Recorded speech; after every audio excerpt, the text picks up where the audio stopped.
आज हमने बनाए कद्दू के पकोड़े, कद्दू के फूल के पकोड़े। और ये कुछ ऐसे ही दिखता है। मैं तल रही थी, मैंने मम्मी को बोला आलू के छिलके निकाल के उनको कद्दूकस करके पकोड़े बना लेते हैं। बरसात का मौसम था तो मज़ा आ जाता है। ये कद्दू के फूल के पकोड़े कुछ इस प्रकार बनते हैं, मछली की जैसे लग रहे हैं ना। फिर मैं पानी लेके मम्मी के पास खेत में चली गई। दोपहर 1 बजे के बेटी को सुला के मैं मम्मी के पास खेत में चली गई पानी लेके, क्योंकि प्यास लगी जाती है। काम करती है मम्मी खेत में, तो कटाई कर रही थी मम्मी। क्या होता है कि जैसे झंगोरे की बालियाँ निकाल के उसको घर ला के उसके बाद उस घास को सुखाया जाता है और उनकी गट्ठी बना के रख दी जाती है, ताकि आने वाले टाइम में गाय भैंस को खिलाने के लिए काम आ जाता है। तो यहाँ पे खेत ही खेत में पहुँच गई मम्मी के पास। यहाँ देखिए सामने मेरी मम्मी है। मैं खेत में जैसे चली गई तो मम्मी कह रही थी कि यहाँ मत आ, मैं आ जाती, घर क्यों आई तू, बेटी के पास रह लेते घर में। यहाँ पे देखिए घर सामने, ये हमारा गांव के बीच ही बीच हमारा खेत है। फिर मैं मम्मी के पास खेत में चली गई।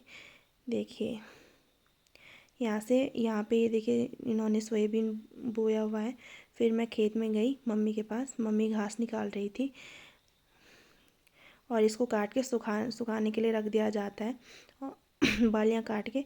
उसके बाद मैं मम्मी को बोला कि आज आप पिक लेते हैं, फ़ोटोज़ ले लेता। मम्मी ने कहा कि इस घास को भी दिखा ले, ये है हमारा घास।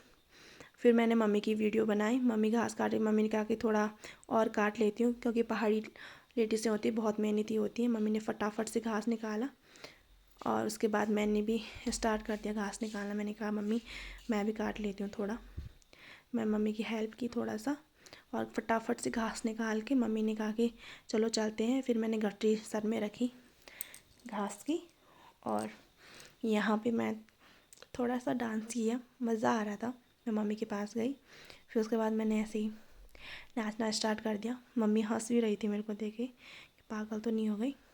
फिर मैंने कहा किथे रखा तेरा रेशमी रुमाल, किथे रखा तेरा दिल लेडिए। फिर मैंने यही गाना गाया। फिर मैंने गाना गाया एक गढ़वाली गाना, घास पाता का बड़ा वाल्या बाड़े आई, कोई देखो ना कोई चिताओ चुप बैठी रही, लकड़ों का बाना गल्या सौंगी हाल गई।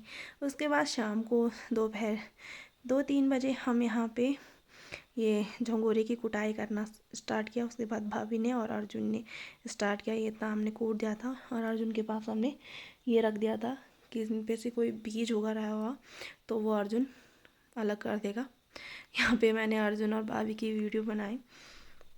यहाँ पे भाभी छान रही है और अर्जुन, यहाँ पे मेरी भतीजी गुस्सा है और उसकी बहन उसको समझा रही थी कि क्या हुआ पूछ रही थी यहाँ पे दोनों बहनों की नोक झोंक हो रही थी। मेरी बेटी बार बार पूछ रही थी कि क्या हुआ, लेकिन मेरी भतीजी गुस्सा थी तो कुछ बता नहीं रही थी। दोनों बहनों की नोक झोंक शुरू हो रही थी यहाँ पे। और मेरी बेटी मुझे बार बार बोल रही थी मम्मा क्या हुआ। मैं क्या ही बोलती कि क्या हुआ, उसके भाई ने उसको मारा क्योंकि वो कहीं जा रही थी। और यहाँ पे मैं परमिला के घर गई और थ्रेडिंग बना के आई, क्योंकि परमिला ने 1 साल का कोर्स किया है। तो हमारे घर से काफ़ी दूर है मार्केट, और मैंने सोचा कि मैं क्यों ना परमिला से ही थ्रेडिंग बनाऊँ। फिर मैं परमिला के पास गई थ्रेडिंग बनाने के लिए। यहाँ पे ये धारा दिखाई दे रहा है जो पानी की टैंकी, यहाँ पे बरसात के टाइम पे पानी बहता रहता है। और काश ऐसा गर्मियों के टाइम पे आता है, क्योंकि गर्मियों के टाइम पे बहुत दिक्कत होती है पानी की। यहाँ पे परमिला अपनी गाय को लेके ऊपर आती है और मुझे पूछती है कि बुआ आप बना रही हो व्लॉग। मैंने कहा तो कह रही थी कि मुझे लिंक भेजना, क्योंकि ये भी व्लॉगर ही है, ये भी व्लॉग बनाती है। यहाँ पे मेरा भतीजा परमिला की गाय को ले जा रहा था तो ये परमिला बोल रही थी कि हेलो गाइस यहाँ पे कूड़ेदान लग रखा है। तो मैंने कहा कि देखिए परमिला क्या बोल रही, क्योंकि ये जहाँ मेरा ससुराल है कुंचा, वहीं पे परमिला का भी ससुराल है। तो वहाँ से ये मेरी देवरानी लगती है और मायके से ये मेरी भतीजी लगती है। तो हम ऐसी मजाक मस्ती